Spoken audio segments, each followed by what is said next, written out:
Akpenami. Manya ameko aminene ko le fune. Ok. Nelo sete ya. Mila mama Andre. Aha. Akpe. Ame yeye ro wa pe mi nyiso alo nyiso ba me okwe. Ok, ame yeye miame yoga no choya, ame no ko ka tere miame. Ba me bo ba do tete. Oh, ame yeye ka ba ga ba be ka do amo ko be na chi me be vide. Ah, enyo. Aha, o be ame ka ba ya ke tu vide nya be yeye. Okay, akpe. Yo, dès que mi avait du amétoro, mi font les pica, dida, dès que mi font le. Yo, mange du destin, jogbese, nous fier là, et tiens, et font nuere. Egbe a m'possédé mi do tom les et moi dida. Oh, mi me no, ape be ko tala. Mi aglea. Mi ape. Ah, ok, mi hlen nu nyo gbo. Mi ko nyo balo. Enyo akwera mi. Yo, egbe a mke kasi amegbetobe jojo me nti bebe tole. Mi abe wona ome, sigere ke mi na edi kokokoko ne. Bebe to mi kasi agbetobe ahemide nti be agbetole zimi na ndi pepe kele hia megbe. Le gbogbo kudo makpo vivime o dome amegbeto ni comme do pe alagbeto le dodomina de ke be nu sen yo big blobe ne kafra vojude le de tato maude la vidéo nu sen de la vidéo agbeto di ko e be tona e be wona e be doki e be wona nene ebe nyado mi lepo egbe le RV abe emoadi won C'est ça. alebe mingba ibo mi ba so susu dare gbogbon loji be gbogbon we na enu le jeji na mi o alo vojude la fide le defuna megbeto alo maude le dinde so agbeto le po ewe be hihe mem le nyuna megbeto wa mi lepo le go me alebe mi a de me na mo wanya be tovuna gbogbole mawu le tchanga kia agbetoa nusento benyi le hiheme edi ene pepetona be pone me babalo Yo. mi para kaka mi ba pode ke le lododoro me gbon be agbeto barantolo agbeto barantolo agbeto barantolo agbeto barantolo ame kan horo gbon be amegbeto nyo agbeto nyo egome na agbeto to ma no eme a egbe ami amedo alo egbe amedo ma kan de metete la du agbeto to ma no eme a amegbeto ma mla yin la so ta dana ni tete o kwa agbeto enyo le nya gbedo nu ye won ise gome a ela be mi mano globe agbeto munyu nyawe magrebe ndo va fane mi ko la pobe agbeto bara olapo be agbeto edefu olapo be agbeto esetamedo agbeto vondido mi glombo dina me kudo nu keke o dina me ameke bani na me nwe kona don me na me nti ameke bani na ame fiti ala me senata me a o dina wa keke mi le pe a donc egbe a nke di mi la tem asoto ne no hola me nya video won na bia ro la no mi season ko ma de mona mi be bite so balo sia Okay. Oh, apa tu nak kalau akpere m lo sia untuk ni pernah ni punya banyak pasti timur menyuit tu ikan le punya orang Afrika. Pule usai we pule do ikan liye ame betul. Kema kami kau ni me suivre nous mangeons pas là. ame ke de kula bien mi susu be na wa ja mo je na ki konte ile le wale radio agbe na ko okay taka na ki dama ya ga se mure yo akpe kaka mkhomya bibia bio enyi ngbedodo ke mdonami be dekebe dinu wi eton ya wa jove kaka baso iwavea minya be mio ebe obe nu ko ebe ni kwa ma yiti nami dakia ma dibe mi ma twedi mi ma wonu wa ma do komedo pe vede nami komedo pe de kele ni ebe obe komedo pe ebe obe komedo pe do duwa eme mi leva no po nkeke o exemple kele eme mi leva po gapopo ke o le pe osi egbedona me chan ko le pe osi ke mi leva po jinu ipe a donc mila lea dado apade ka vide ne mi ayi komedo pe do di emegbe ya ni maso nso so ya so do asina mi do yo ejojina idoke matin do asina mi abe komedo pe le mi abe tutudo ko mi la wa me eyin be mi dibe amesia mi la de ebe tope la de be no pe sigbe mila nye si mi be mila gbere na molo pa doc into le mi da va wo ye mi da tem khomi alo sigbe mi khomi sigbe be eve obe alito me view ni be mi dula nya mi togbe le kwari fifia monsieur Doji nya glotoire et toi la gbegbe. Ok, monsieur Doji be toi nous kaebe ko domé be mulon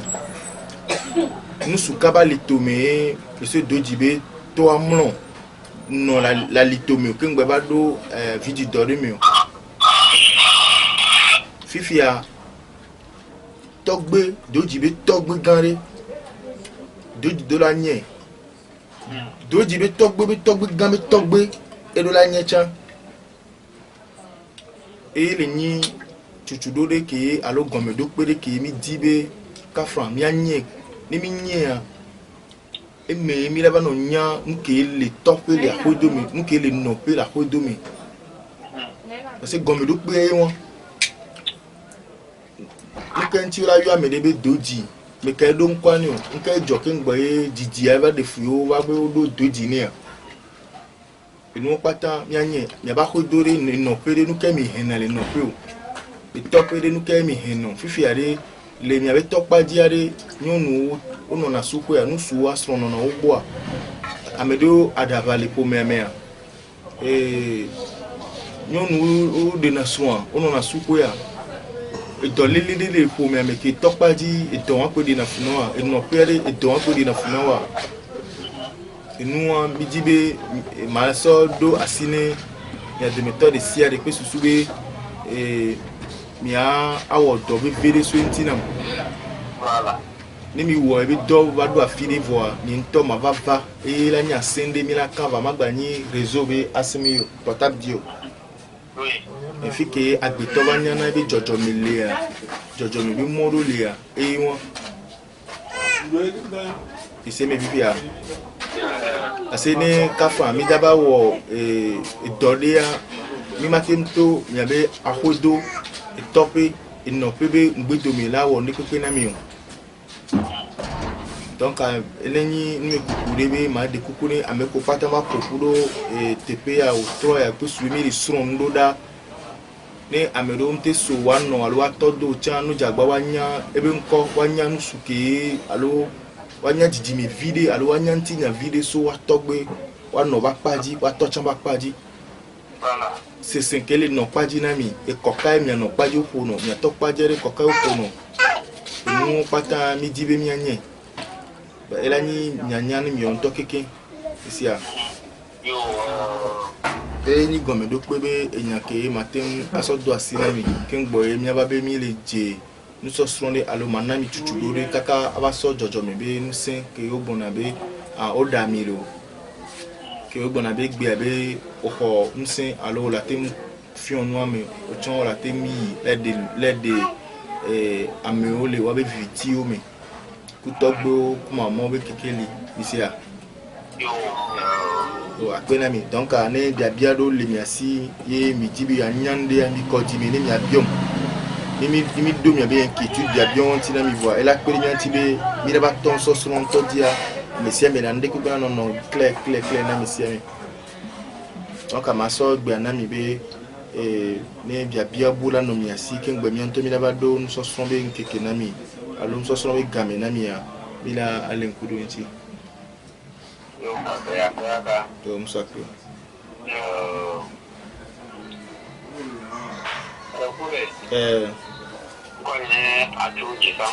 aha tu difa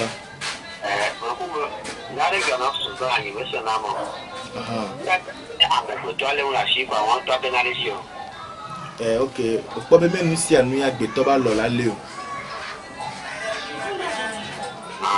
menu si anu agbeto ba lo lale o alodo ma lende o eni ekona o le fentome eni kona o le ehunme sigbe eto o mle nu eno o mle o mle hunme ne eto o mle hunme ne no donc anu wo be abale amayina o e o mtina te chanko be le na nu ni be na o munya be nu ya la tenwe alo oji nyu nya pokin gbe bi awo donc nana be gare mo la be le nu inu agen la lomina e fi be o nko ja leare o kula no suntia nko da be leare o nya o amere fion o mo amere so dalo mina alo nto we la so dalo mina do ko ba yin ntutu gba yo le wa ko la no po gegen le mi e won ni npo igbogbo mi be apaji o ele si bebe le podem fifia o mpra dore o tite ko abe ye wo to wan zirika ni bo tite chambe ye pele yo wo tite ko be ya be wo zirika ise comme ya elle a des foule funu obe ya sa fofon obe so ko to ku black ton so be kho fofon ba gbangbo ba va sa fofon po donc nous be atwe dia la de funu okay donc amere do la so no so dalo minu alo do la so no so doko dibia wanti alo ko dira le anyebe principe ko ala pere nti obe no ye opea ma bagina lo minu okay ça nene se won ya wona do yi won aha ya pe aka o mu so ape o donc anu ko dibe ale a odola yimbe to me est-ce que me ke le po o nyan me ke so fion fiko nyan ko nyan bo le ne do kin gbo la we nyo ola wo fifia ola no gede o femi parce que ndo le a no be khote et à la fin de kaba dare ko mi bi ni se kabo ola du fin fifia no la tote ça odola pa me ko no tin ava odola po do be agbande la gbonai ame la no d'accord be la khoya de ke ame chambe la khoya de ke donc ne agbangbo apa ganto mena mo ke la poto le bo ama gbanya gbanso gbo ke la dopo sasana no nto so no te o so foto ya asoto amodi de kare America vero ton la so de le me po ni de poto ngba le se wa kan la ni dudu na nto ibe ale awe won isia enyo be o sa ko ni be bi obu ba le chan mi gba na ni manya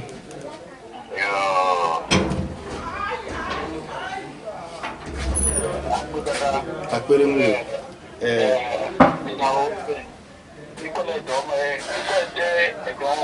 aha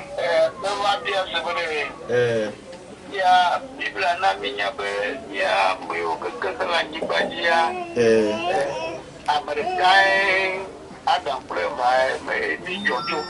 aha bon wa fi que mi le fifia sukuvi o que mi de o gasia mi le sukube mio egoa mito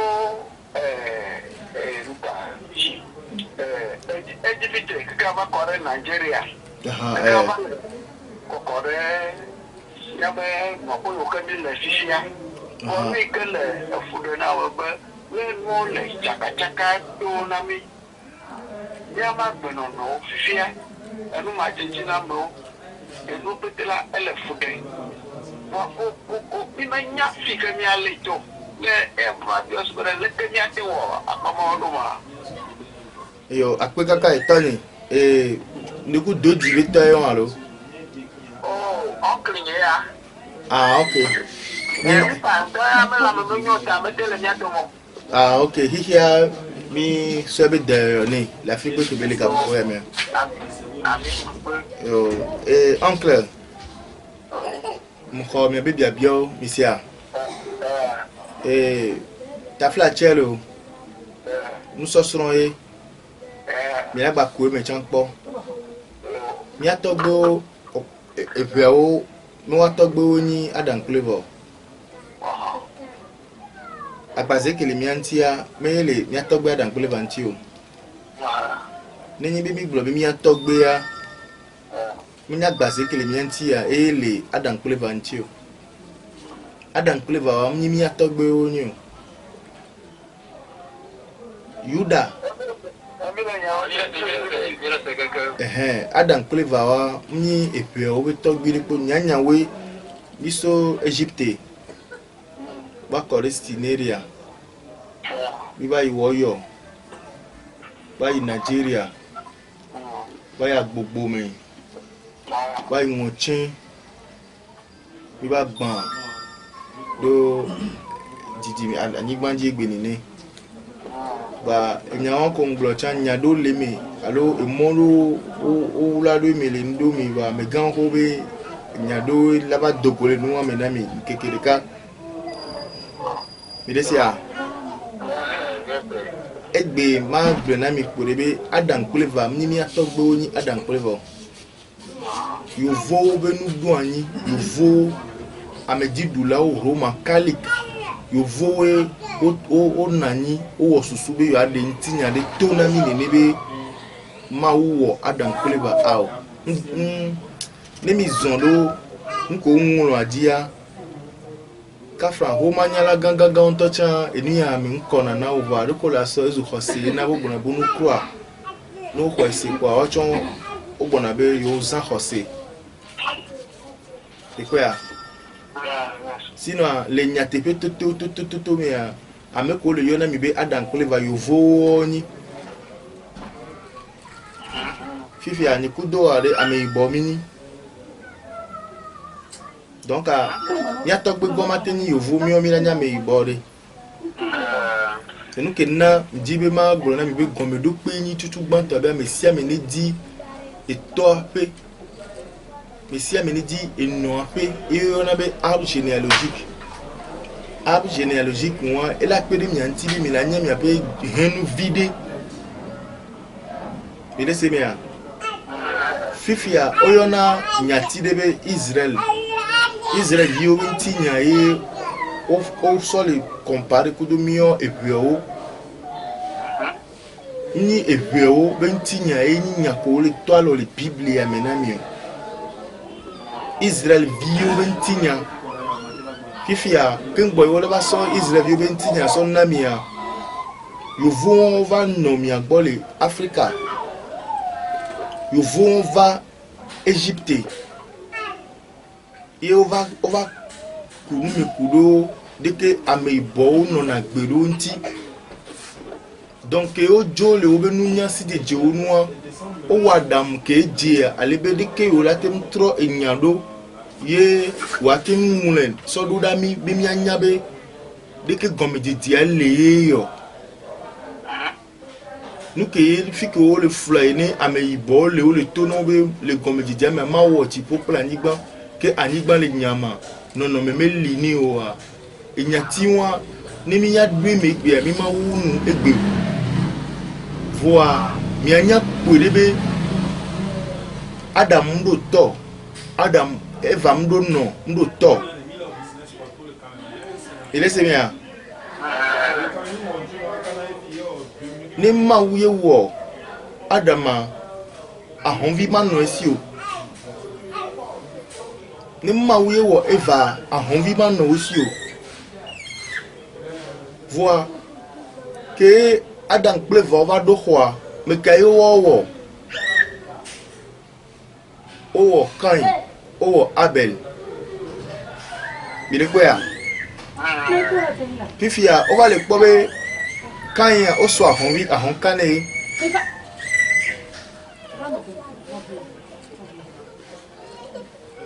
Il est quoi?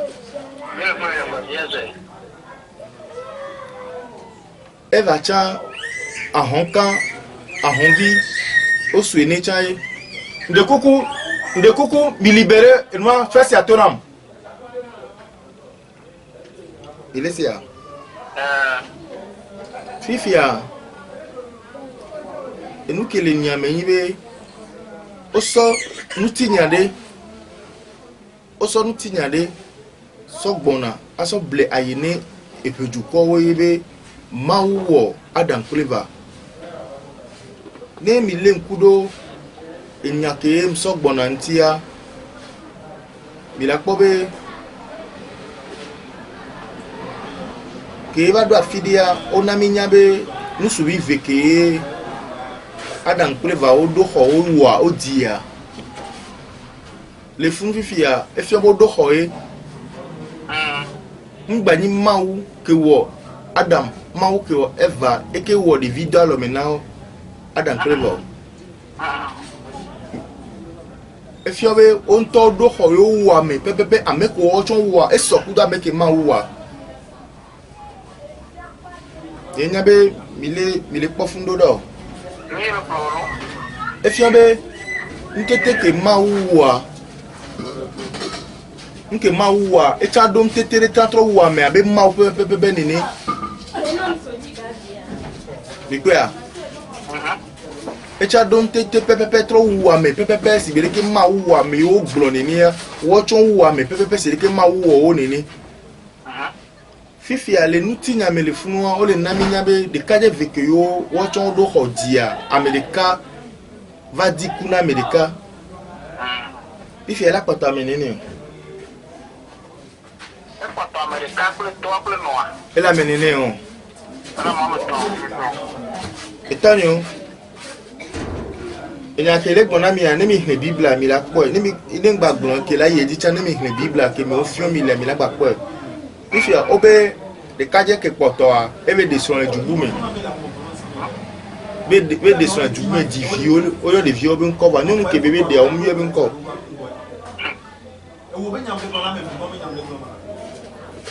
il est semia fifia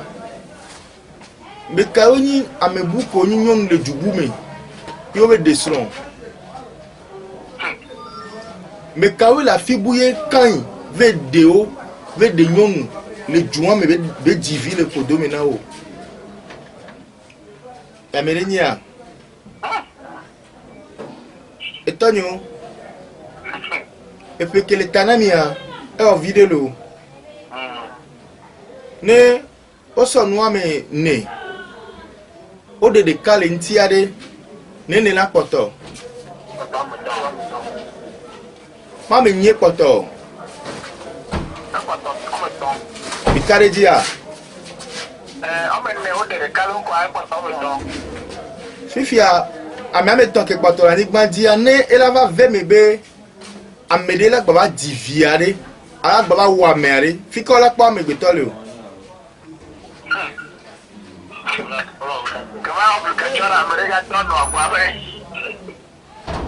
Allô? Ne bo bale dime wa ba dia me amene wa tro so ba amene anu ka anu kai ola wo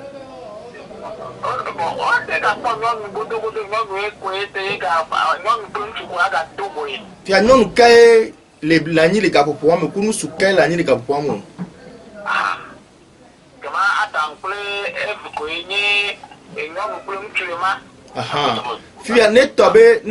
bale dibe wa so ba amene ke yare ko anu kai adangle vola o ola gbado ho mene ne jojo mi ale wa va mene ne o le o do ho e o di kan kwa bela ye jogbe fun to a kan do nu gbegbe le susu me do novianti ye gbegbe ke be dua eveme ma u ke no Abel Benyagboa et mte mona jogbe voin et couke quand il do entio va nous kay hlende ke benu yavo vosa ma ubio beno savona e evoque sana ma wa emenu bientôt vana Abel voa mau poni nebe jesi on gakia mkhemona kan ibe ngba wu novio ebe tati novia fofua wi zireka kwa ole tonami be kan ijo ijubu meve desron ebe divio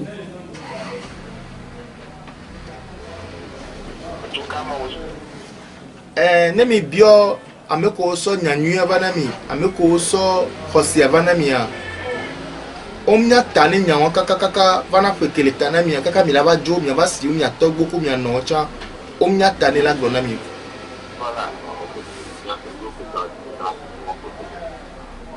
nemnya be bikpo nu ke nglon bikpo ne do dada kai be son ke bebe de bible am fia no sentio et moi les fios et les cabés ni be nunya anyasa le tagbona ameiboa ameibola nyaze le cabé o blaye na ye le funuye mi claudonia obe mawo adan kleva wo nya me gbanto ke mawo la ni gbadia ne de juko ke le funu kan ive yibo de soare ne de mawo wa chande ela no gbogbon le bible me va omna mi nya be juko do le funu en dehors alors à part ne adan kleva bono apami donc fun me yo le dami le fou le be o du pomi va se bobe kanya e ville si nyom ke diviane ya mimnyo de adankulo de beso et toi be so de divio amerimion vane tobe nyom bula ba fofu la nigbadi ga boame a ko eva e ne Adam lagba po vibu akon lagba gogo tuan Eva sibedeke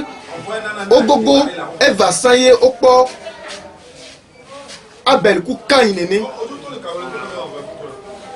il est semé donc enia elle c'est do gomme masse de di le funu enyanti ava le sedo gomme masse de di be on va nami pobe kaya edison e divia me yoreke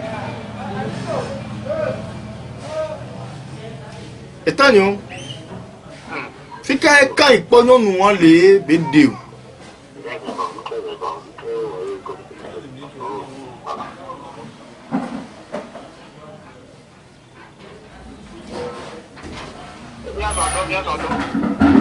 donc neni be mi ado gomme do pe nyu dia le nous sommes yo mea mi lenya ti ala si mi abio ameko fio mi gomme di diabe adan pe vraiment wo mi abio si be fika kan yi va ponyo nle be de divi ma no na mi nya ya ho abe nya di se wana mi pente donti na mi wa kenwa ma de kuku na mi be nya togbo mjoso adan pe va dio ye fike mi atogbo joso le mi abe nous sommes mea mi da fio mi kaka mi la kedenti Fifi mi atogbo la gbefe ape ene mi no señalo le ape ene blave alors ape ene à la femme ton so yiwon wa mi atogbo la nigbandi ga popo won mi Fifi a ko wa so nya ya so le va Yesu be nya so le va Fifi ape ve blave vove e memile ya so pe peke mi to gbonu anigbanji ba yi ya ele no pe ape amade alo fade o so le yi ya so Africa so yare me ke ko mo be le ka be ape ni apa to kan hey ya ape kaka mi gbo toton ki bionya enye be la ke bia me ko fie Adam Clever be nya me ke pote fe be ma wo Adam Clever me ke pote fe ma voilà donc ça dépend de quelque chose nous on peut dire que pour appliquer et cap national et que le poulet les grenadiers d'accord kengbo oleva blo Adam Clever be nya nu jojo me nu fialo po amegbeto be ntinu le anigba me tume o le po agbeto be ntinu ke dongo na Adam Clever be nya o le po nyato gbo be fu le anigba me le nu me kuku nuwa le nu me kuku nuwa ko le po nu me kuku o le po efena de ke be fu ya wa este pe mso il est là scientifique wa o le découverte be king bo la ba no blo Adam Clever be fe ya e fu ko pa gbe to bentinu ko pokudo e hoko na ni le blema king bo yo va le blo Adam Clever wa chon do pe la tem tu ho e me quoi d'accord mais non c'est Amérique tum la gbe le Adam Clever be game ke yo vo le gnonyan wana mi yo pete pour la ti bo ya mi e témoigner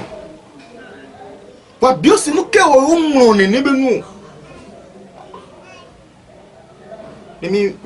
no yi do a mi anya be Adam Clever yo vo ni lo va ne o be ni yo vo a mi o ame ibo mi ni lo mi atogo mateni yo vo gbere o lo yo mise en dos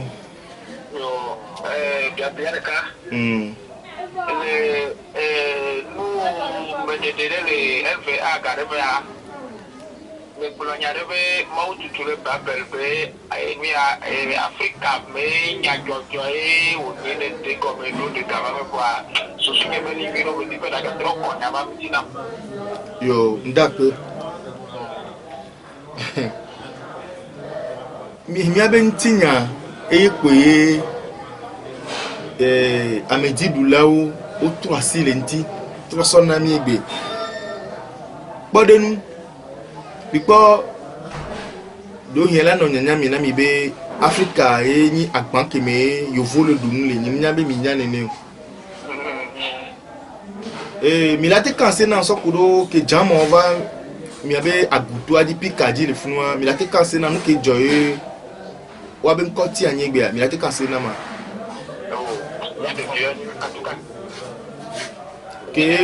que o va be aba bantoa mi seya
ok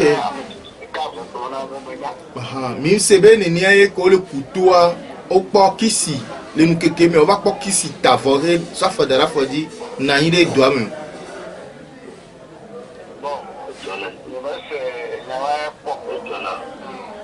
bis mi sebe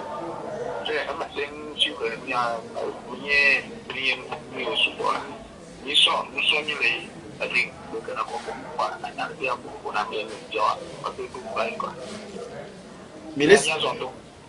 sigele mi le kan se nwelo si bele mi abenu to me le funu abe ne jama o so abe jesi do emoji no zo akobe ke jama ba pe ya me o di wa be pe do bi na ko le pe won ti alo yo policy la belle yo me o bora so be afomo bona akobe o sero o do abago ti do na me di bolo aha hizo na abago ti mo da bana nyambo okay o da nyabe le tua tamala fika tono fika tole antena olela o decide le fa game mia to pe o di le ma mia to pe de ma chama e bo que yo mo le fa o se llama lu va querer no te fa no te le da le fa akpebe osego tunya wan veve tete feme nde no mi ni mi atogbo o tuho na mi d'accord Tonyo egbeare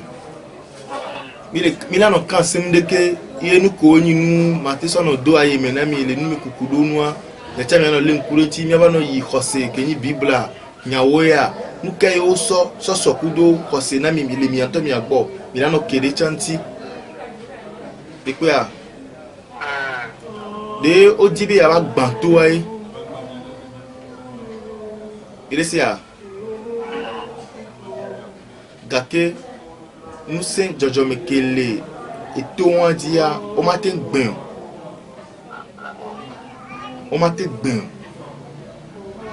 de o gbale wo ele mo vovo ngbe ya ko Africa etude pepebe kesino no so dese bile ko ya d'accord ne mi jo le funoare bile gbon Babel be nyade tout de Babel be ma ou le dipo harika eva nyon bébé oh minamia di be ameyo wa America yoni egberikele nuna susu de kele wasi be nemi mi di be toto gbena wo wa be susu ko do abola tu kakakaka so to dipo donc aya toto gbena wo e o be ma o be minamia di donc ma o di ku de be gbongbon do la o yi fun o be toto gbe mi kwale sibere ke no le devi me ona no blond devi o be nyano ona da o ba on blond devi me be nyano kafran e khodele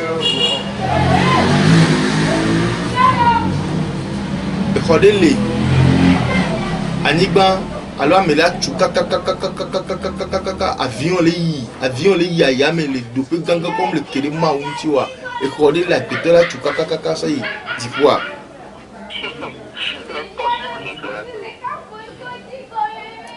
Tonyo avion le ayame mle yi difo agbetola chuko ela difo ne mi va do gomme do ko keti akwa mi la va nyabe yo nya gbede be ni so bledidi nyana mi ne be mo mi nya de pe leme wa nu ke be vovoli be ni tan ma so ase to na mi wa ne mi zamia be nu nya zanya sare mi abia be hokai la ni gbe ji le yovo di jan le do kokome kaka do afira kokome ka tutu no na sima kokome de mi dépasser na go me gare mo na anigba hu ho mu na alo ne ayame hu de bi nsia alo ne dikezo de bi nsia e ko fe o mu na donc e ko ke ki aduna limite wa gbe to ma tin tu ko de pe la nigba kaka o la be o le to ma o bo le dipo e ti ma o be yo adidi nu enu e toto gbe fi ke ma o le sake nko ye ke o le woni ni bi nu amunyon e be va pobe amegbe todo susu le atu ko la va e gbo le dipo wa mi la va nyan anko isia yo Yo akpere mlio sia. E pato mi ti brave na mi te kan Singapore pour kai mano okudo mi o chan le mi abenu so so mi.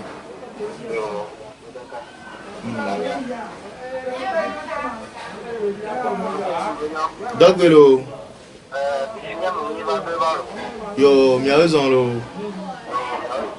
Mi a oublié mi avec game o dare be ya wa ba no chu ano kansim sia.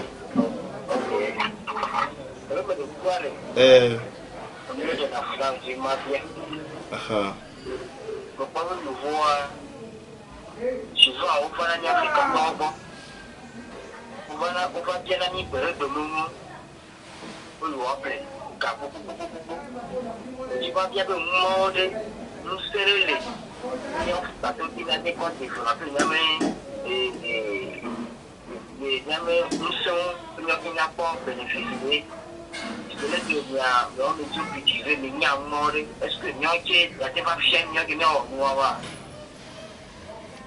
Les doto bien ou les monu to a dit que ngba un coffee que ba hadwa. Bon. Et quoi de? Mina nyon ou de ke bisia. Amesia me laba nyon, laba bien de que c'est nous kenna e yovo vana mi agbo laba premier be dina be laba premier be gbede gbebe nou ma. Bi kwa?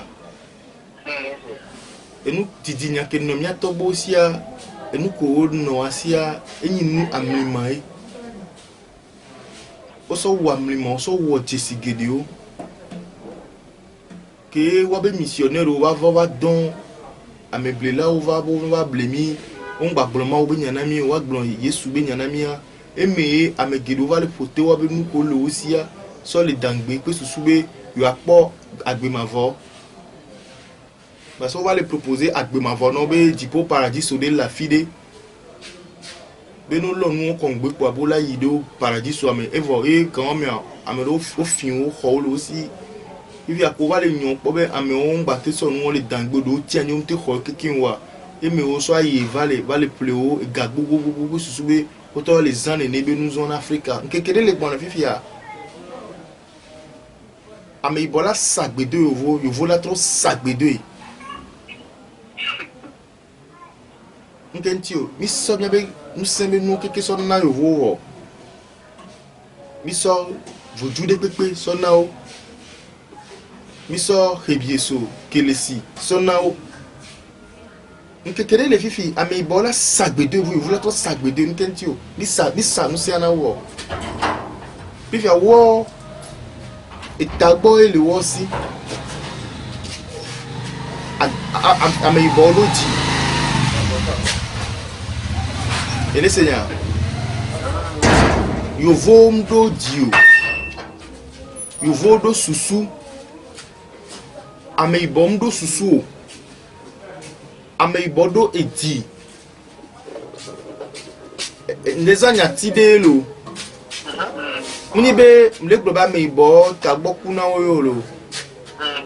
mnibe mlegloba ame ibo mnyana nu oyolo mleglobe ame ibo wa ediele wasi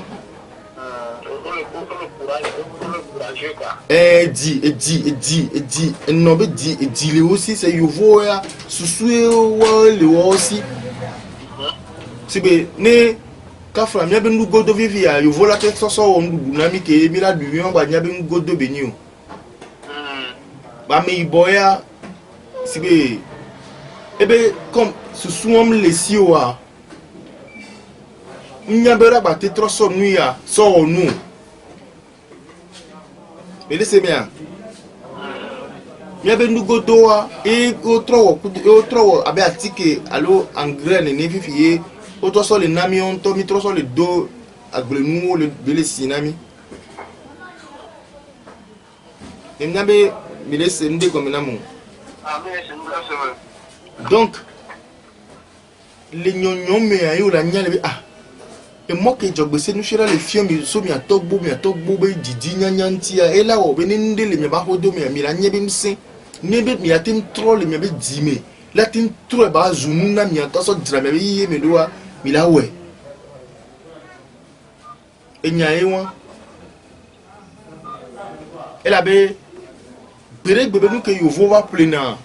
ou va se transformer dans nous trop ça dans nous va na mionto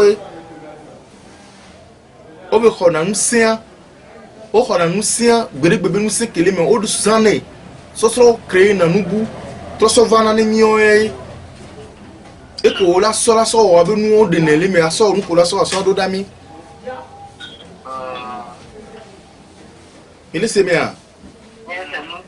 nke na yovo ba forme so na l'Afrique ko be ntoku so mi agbo bele le fie enu nyame be nyame anyi gban ko do kesino no Africa bele sikao diamant mi agbo fie bele wo va kuna nu keke so jona be wona do so enti to sana na mie il est ça sika diamant ebe djume mi le fun va dollar no wumi le manya me donc miowa e die le miansi yo voa susu le wasi obe susu même a di devi to da fifia yo vola lo di devi ya to bonya nu lo a di devi le la te o fifia a di devi on de le na ita no na yibone a ya to bo so a di devi on fifia so amade pe pa so wabi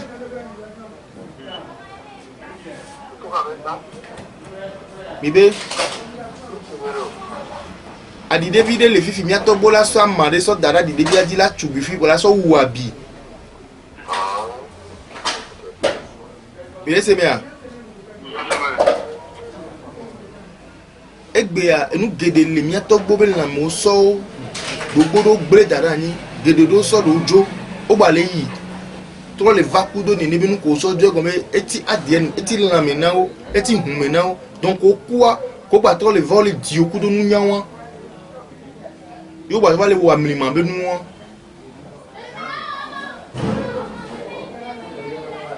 donc et nous sommes pour la tento la temnya gbede nous ko la si on a une transformation on to a te digle diome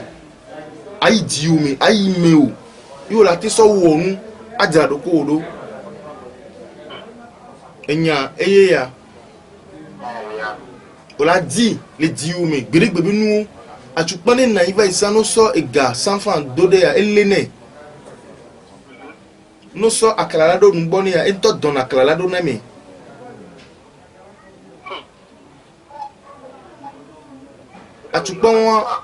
atukpan le gbere tukpan le kimi atogbo onu na hale me sanu la ngron leta do da jubu me to so na leta do ne me la dala fudi alo adare todi atukpan na kaka we dinale jobago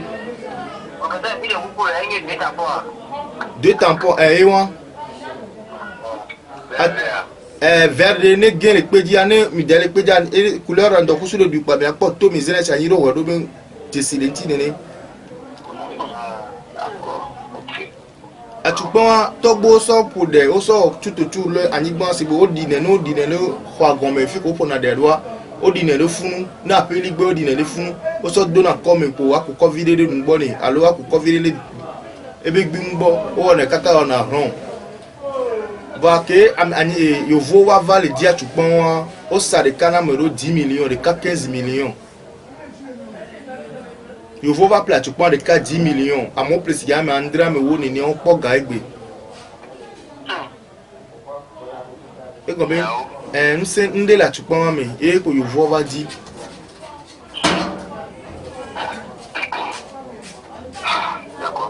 fifi amia be voju wa o va le ple o keke so do wa be musée o me so ko do wa gbo ni Ghana o le po egbe gbere be voju gbere be nusin ko nu Africa o pro le Benin o pro le Ghana o pro le Nigeria o pro le Djibouti o me po keke e ni Ghana o gbegbe fifi o ko so da agbadan gbo o da lo gbo le fun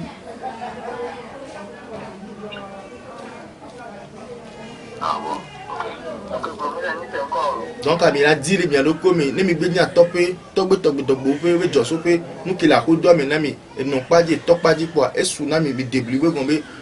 e to ba li to me be nu sen do no ba alime ye bi wa wa me kaka o so mi so wo donc ami ko nu sen le topa di mi ko no pa di ba ne mi nye o ami wanya ke o le ba zen lo ke ke nu na no bre le mi anti mi la be o le aka yole lati be anyu be unya dambe ni ke kika pata chaka amesi amele wo ba nuba pato le wo ya ni mi be nya mi be mo kwa mi to la to wo na me ko ti oto alhamdulillah bismillah c'est quoi apukaka yo je suis tikire da ti mo bedale ya mai wolle ebe wana miji na radio ade mo ke jinya tito nu kai mi wo no ele jojo mi na mia enu ke mi wo na de ele na me na mia enu wa mi dura o tutututu a me ke etu na bi o mi wo no yo okay apukaka ti ka sina popo ndo bono jinya na mi gbogbo me menu minya ka fran lo enu ko le po are gbogbo mo le po le alo nti mo le po re okay ameko ye bon amela de bono be ni fi ami o ke awe be ba di no ba ni le di va gbogbo mi ake bia mi re gbogbo me yo le wo po nu ale alo nti na mo le po le ma yo le yo be gbogbo me be nu ma bi po be mi nyavo toto le nti na me be inu odo me kudo gbogbo me be nu odo mi o sadi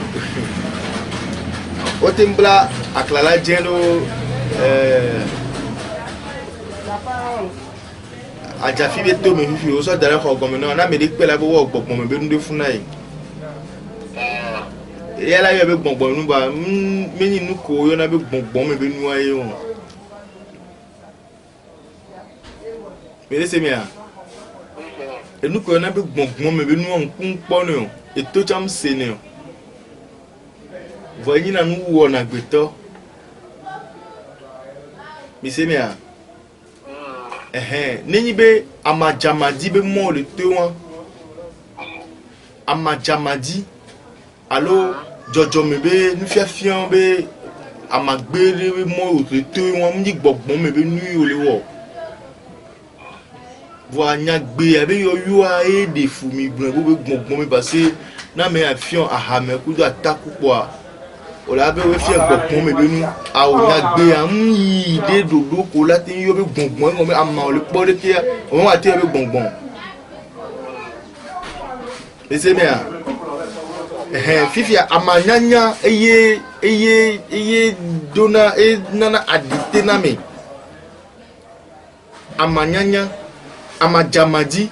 no nyele do pe nu wa o la be le we ba mlo alors que be akonta bubu nya manyanya ele sibire ke o la akonta fifi la so ya so pe abi ba na ya be le di akonta ya nene la te so pe blave ba o blaton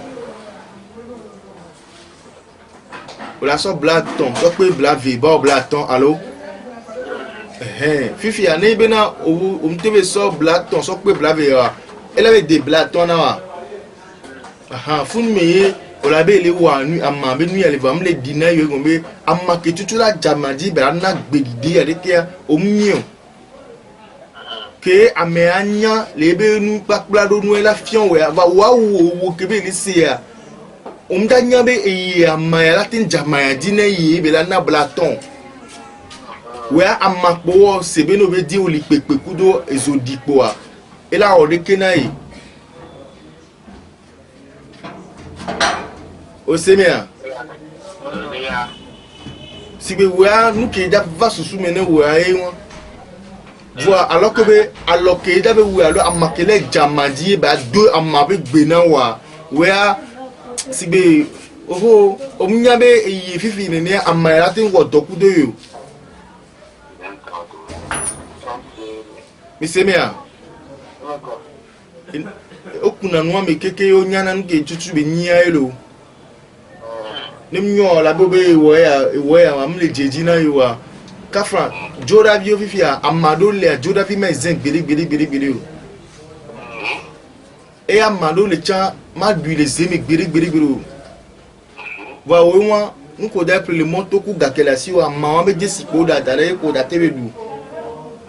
ya ko le du ama won ko le kule do ko me unto ameti ma ba te no dogbe ku hihi donc o materi so maya po parce que joram do na zama va me ke ya le fion no am préciser be amaya mdula jamaya dine asaya gbo aloya joda bi ba lo mdula kamayo brother ba lo mdula be kan amasiyo enu po be fion nemi lam emi amova zando piade nemi da demea mami se meladio nemi da boma mami se meladio nemi da atekuma alo amado le nemi dia alo desido le nemi dia amaya go be yimdu na desido ne du ba domelateur dudu donc mingba tite po be yo le si ama le fian yo ama be nde po ni yo tite po ni yo wepo yo la pota ni nle ni le jojo mi anu nkele ba ni gbongbon jan ma ba fiami kimbe ma fiami ni ke ni gbongbon wa gbegbe mi nya to pe be akodo eno pe ba kodo wa gbe won gbe ni mi dogun kunkun me aye ni ma so jojo me ke mi nya be mi sin alo be nu nya aso dalo mi na mi ya fun mi lanu nya nke ni gbongbon le yo Misia o musa ko patomiti ama ton alo patomiti ame wo na mi yema okudo mi okay abaka yare akai mudo mi fie ni fie amde yo Afrika tawa on mel ko ja amerikani ko ka ja patam ya dala yang kewo ne yo o to mwa o to na ka ba Afrika to o pare ngba yidi pe dola enu beni ngba dibe anya enua legota so wo nto mewo kwa sibe dibe anya ibe jope no nye o pratiquer be mo o la réussi mama ibo keke le doyore miemindo ebewo ama ibo gato wa omi yovode o omi yovode po wa gale aussi o yovo nto san ko la tem gbe le yovode kike mi pe hun na we ame ibo dimo gbagbo be yovo le nyuna o le awo diwa owo fifi ni o atendo gbe kaka pe ton pe ni pe aton la tro gbo wa fa do la tro ma gbadon ni ore okay merci beaucoup donc susuye wate sanu ko la siwe gbe la so do gbe bi e pe lanu ya joy Nigeria ya joy Burkina ya joy Mali la vie no fun kaka ni togbo han gbe kana ma mo han gbe kana ya ni yi kaka la gboku kesi no nuwa o ton la ile ji kesi no nuwa donc di le de ko me so anya yo vo be nuya anya me ibo cho me nuya dita o okay thank you very much yeah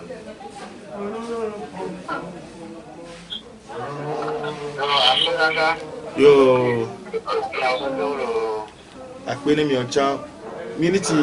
ame André Koto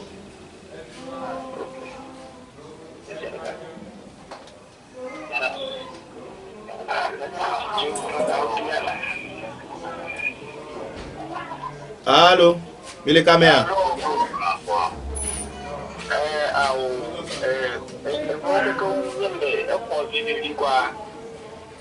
ni susupe kaka ni tibale ebo ko be ya be le ni ya ko tere question dia okay wa tabe le ya ba wa be ya na bi to ebo ti alojo agunwake egunwake wa to agunwake ni komedo pele mi be nke be ja wa ere ni mi abe tope mi abe nope dolele kele mi abe topaji o dolele kele no paji o bifia itokpaji be dolele kudo no paji be dolele o ba dogo ere ni mi o mi se me da bifia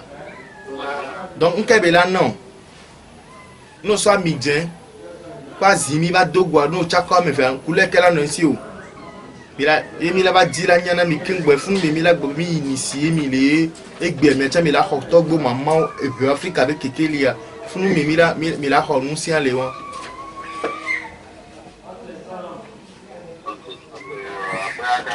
akpere ni mi o mi ato